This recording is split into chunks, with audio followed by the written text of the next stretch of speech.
جنید جمشید صاحب نے دوران درس ام المومنین سیدہ عائشہ رضی اللہ تعالی عنہا کے متعلق جو واقعہ بیان کیا ہے، آپ کا اس کے بارے میں کیا خیال ہے؟ تبلیغی جماعت سے جنید جمشید صاحب تعلق رکھتے ہیں، اس پہ پیارے بھائی، سیدہ کائنات کی توہین بہت بڑا جرم ہے، سیدہ کائنات کی توہین بہت بڑا جرم ہے، لیکن وہ بندہ خود مان چکا ہے کہ میں تو جاہل ہوں، مجھے علم نہیں ہے، میں اس پہ معافی مانگتا ہوں۔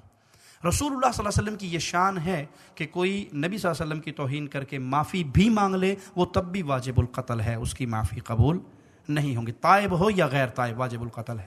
ہم سوال جنید صاحب سے نہیں کرتے، ہم سوال ان ذمہ داران سے کرتے ہیں جنہوں نے ان کے ہاتھ میں ممبر و محراب اور مائکروفون پکڑا دیا۔ جب وہ خود تسلیم کرتے ہیں، ایک طرف کہتے ہیں میں جاہل ہوں، دوسری طرف ساتھ ہی کہتے ہیں دن میں 3 درس بھی دیتا ہوں۔ آپ جاہل ہیں تو آپ علم حاصل کیجئے، کتنے سال ہو گئے آپ کو دین کی طرف آئے ہوئے، آپ علم حاصل کیجئے، علماء کی مجلس میں آئیے، قرآن و حدیث کا علم حاصل کیجئے۔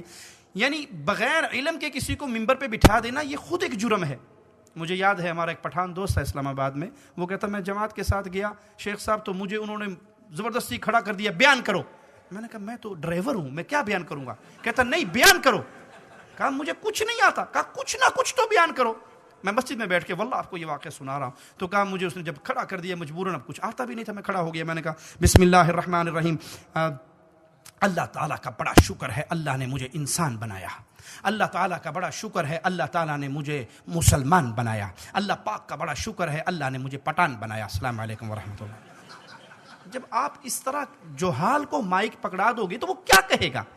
یہ علم امانت ہے، ابن سیرین رحمہ اللہ فرماتے ہیں علم امانت ہے، دیکھو تم کس سے وہ امانت لے رہے ہو۔ تو اس لیے لازم ہے کہ جس کو علم نہیں ہے وہ میکروفون پہ آنے سے پہلے اللہ کی شریعت کا علم حاصل کرے۔